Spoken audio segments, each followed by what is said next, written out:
নিতু আবার প্রেগনেন্ট। আমার শরীর একদম ভালো নেই। এদিকে দেখো সকাল সকাল হচ্ছে বাবা যাবে বাজারে, আর এদিকে সাইকেলে পাম্প করছে। আর তোমরা দেখো পুচকুও পিছন দিক দিয়ে যে পাম্প করছে, মানে যেইভাবে সাইকেল পাম্প করে ওইভাবে পাম্প করছে। মানে এখন যা দেখে ও সেইটাই শিখে যায়।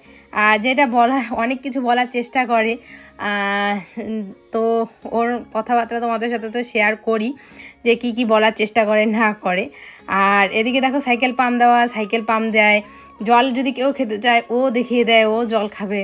মানে আস্তে আস্তে ওর এই জিনিসগুলো দেখতে বেশ ভালো লাগছে, কারণ নতুন নতুন অনেক কিছু অভিজ্ঞতা করতে পারছি যে পুচকু আস্তে আস্তে বড় হচ্ছে। এই দেখো কী সুন্দর করে সাইকেল পাম্প দিচ্ছে।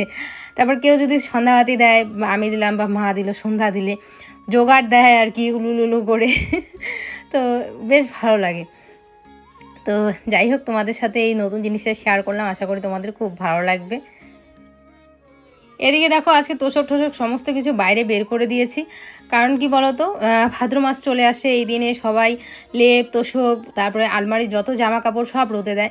তো আলমারির জামা কাপড়গুলো আজকে আর রোদে দিব না, কারণ এমনিতে আমার শরীরের অবস্থা খুব খুব খুব খারাপ। মানে আমার পরিস্থিতি যে এতটা খারাপ তোমাদের সাথে আমি শেয়ার না করলে তোমরা হয়তো বা বুঝতে পারবে না।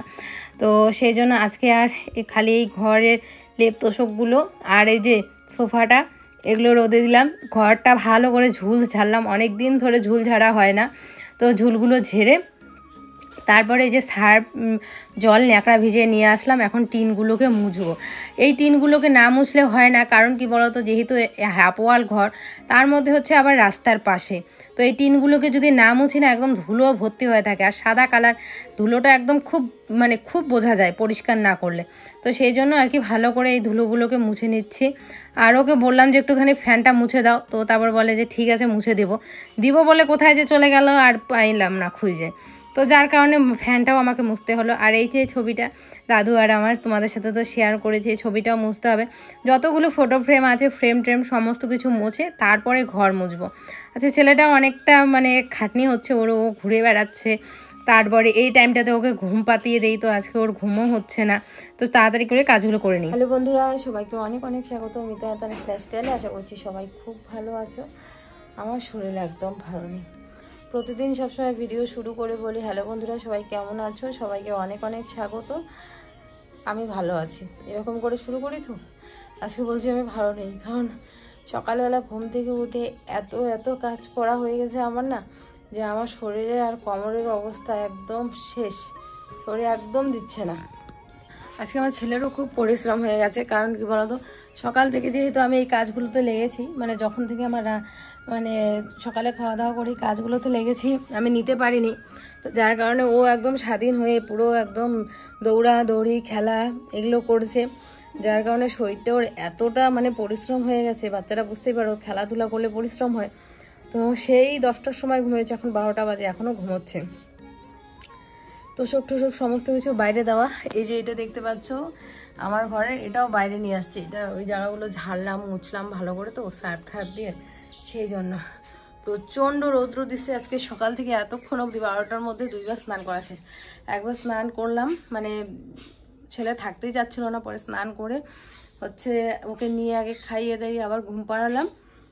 তারপরে জামা কাপড় যত ছিল বড় বড় রিং বল যেগুলোকে বল না, ওগুলো দিয়ে 2 রিং বল জামা কাপড় গোছানো, তোমাদের দেখাচ্ছি বড় বড় গামলাগুলো। তো ওগুলো ধুয়ে দিলাম, তারপরে আবার ভিজে গেছে শরীর, আর জামা কাপড় ধুলে তো ওইভাবে ঘরে ঢুকতে হয় না। আবার স্নান করলাম।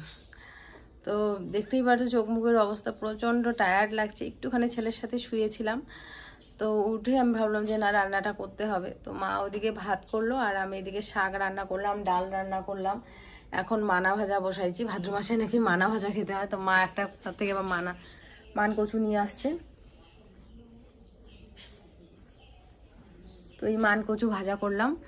আর দেখা যাক কি করি, প্রচণ্ড গরম। এদিকে তোষকটা দেখো রোদ্রে দিয়েছি, ওপরে ওই যে বালিশ, এইদিকে তো কম জামা কাপড়, বাড়ির পেছনে কাঁথা হাতা ওগুলো ধুয়ে দিয়েছি। আর এই যে রিং বলগুলো দেখতে পাচ্ছ না, এগুলো দিয়ে 2 রিং বল জামা কাপড় ধুয়ে দিয়েছি।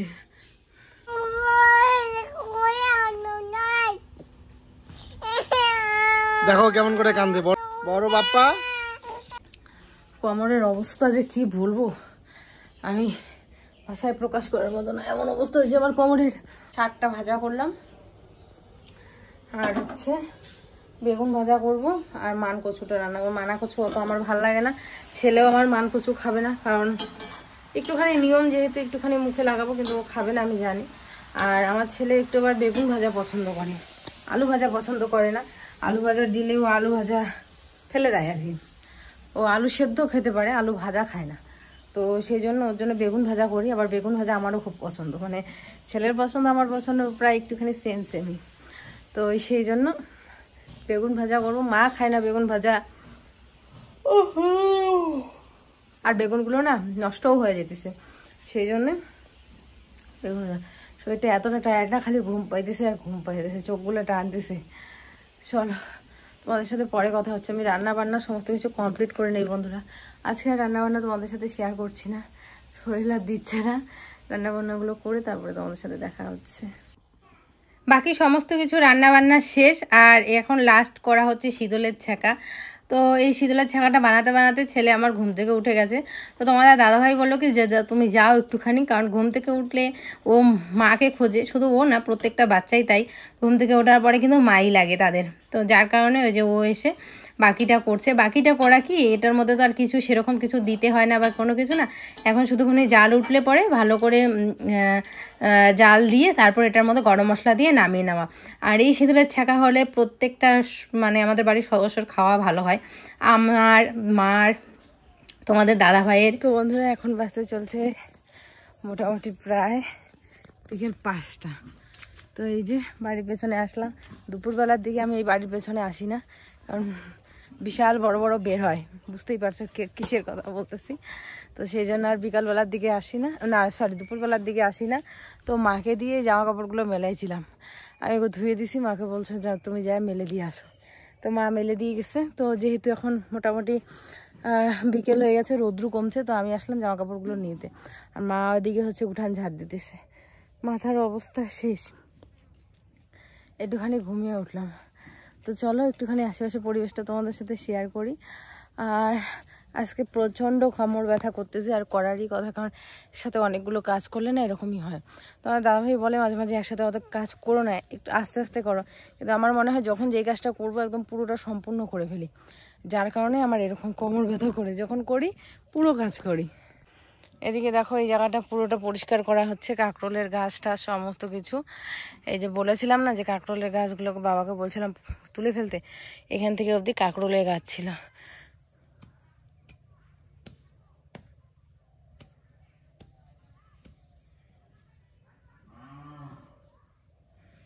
তো আসলে এখানে হচ্ছে গাড়া হবে, শাক ঠাক এই সমস্ত কিছু ফেলা হবে পুরোটাতে।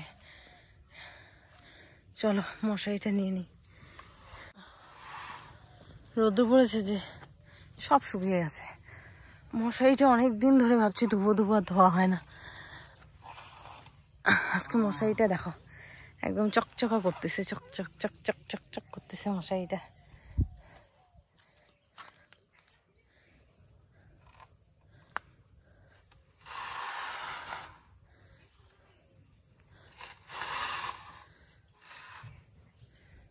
এখানে শুধু 2টা, বাড়ির পেছনে জেঠিমাদের বাড়ির থেকে দুপুরবেলা নিয়ে গেছি, আর বাড়ির সামনে কিছু আছে, বাড়িতে কিছু আছে, আর পাশের বাড়ি একটা তার আছে, ওদের বাড়িতেও মেলছি। মানে অনেকগুলো জামা কাপড় না, আমাদের 2 বাড়িতে হয় নাই, তাই পাশের বাড়িতে জেঠিমাদের বাড়িতে ওদের বাড়িতেও মেলছি। এদিকে উঠান মা ঝাড় দিয়ে দিয়েছে আজকে। আর এই দেখো কতগুলো জামা কাপড়, এরকম 1 ডিপি অলরেডি আমি গুছিয়েছি, কতগুলো জামা কাপড়। চলো এগুলোকে ঘরে নিয়ে যাই। বন্ধুরা এই যে এই মানুষটা, ঠিক আছে, এই মানুষটা আমি যদি খরচা আনতে বলি তাহলে রাগ হয়, বলে যে আমি নাকি বেশি খরচা করি সংসারে, আমি সব থেকে বড় মানে অপচয় ব্যক্তি, তাই না? নানান কথা বলে। আর শুধু এ না, প্রত্যেকটা পুরুষই এরকম হয়। তো আমি আজকে তোমাকে কয়েকটা খরচা বলবো, তুমি শুধু লেখো এর মধ্যে যেটা ইম্পর্টেন্ট না সেটা তুমি কাটবা, ঠিক আছে? আচ্ছা, গোলাপ ফুলের কাটা আমার বন্ধু সাদা ও প্রেমে পড়ছে, লেখো। পরকিয়া পরকীয়ার লিপ্ত তানিশ। হ্যাঁ, এটা কার? মিতালি চক্রবর্তী। ব্লাড। তুমি কি আবার প্রেগনেন্ট নাকি? হ্যাঁ, মিতু আবার প্রেগনেন্ট। এটা আগের বারে। বাবা দাও খরচা। আজকে স্নান করার সময় সাবান পাইছিলা? হ্যাঁ কি না? ছিল, একটু ছিল। হ্যাঁ, লেখো লেখো, তানিশের লেখা লেখো। ওলে বাবলে পাখিটা আমার। আরে ও অত ছোট করতেছো কেন? মানে যত ছোট লিখবো স্লিপ হবে তত ছোট খরচা হবে নাকি? ইয়েস ইয়েস না, তুমি দেখো আগে। Yes baby.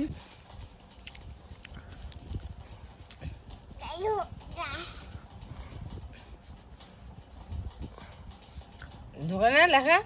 আচ্ছা তো প্লিজ প্লিজ আমাকে ফলো করে দাও। না ওইটা লাগবে না, ওটা রেড, ওইটা নেট কালার, ওইটা নিকবে না। কি কি লাগবে? সাবান।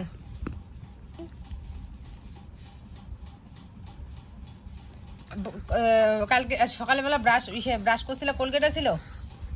হ্যাঁ বা না? আমি বলে সব সময় খারাপ খরচা করি। কোলগেট। ছেলে যে এখন দুধ মুড়ি খাবে, মুড়ি নাই। শুভ সন্ধ্যা বন্ধুরা। তো আজকে সন্ধ্যেবেলায় না প্রচন্ড খিদে পেয়ে গেছে। দুপুরবেলায় আমি কি বলি, মানে ছ্যাঁকা দিয়ে ভাত খাইছি, তো ছ্যাঁকা দিয়ে ভাত খেলে নাকি খুব খিদে পায়। তো যার কারণে যে মুড়ি আনলাম, ছেলেও খেতে পারবে, আমরাও খাবো চানাচুর দিয়ে। তোমাদের দাদাভাইকে বললাম চানাচুর এনে দাও। তো এই যে চানাচুর দিয়ে মুড়ি, তার সাথে এদিকে চা হচ্ছে, আর এদিকে হচ্ছে দুধ গরম। তো ছেলেকে আজকে একটুখানি সুজি খাওয়াবো, প্রতিদিন দুধ মুড়ি খায় তো টেস্টটাকে একটুখানি চেঞ্জ করব। তো ওই বাড়িতে গেছে, এখনই নিয়ে আসবো। আজকে সন্ধ্যের খাবার অনেকটাই লেট হয়ে গেল ওর। তো মোটামুটি আমার চা হয়ে গেছে, মুড়িগুলো মেখে তারপরে খাবো। তো চলো তোমাদের সাথে পরে কথা হচ্ছে।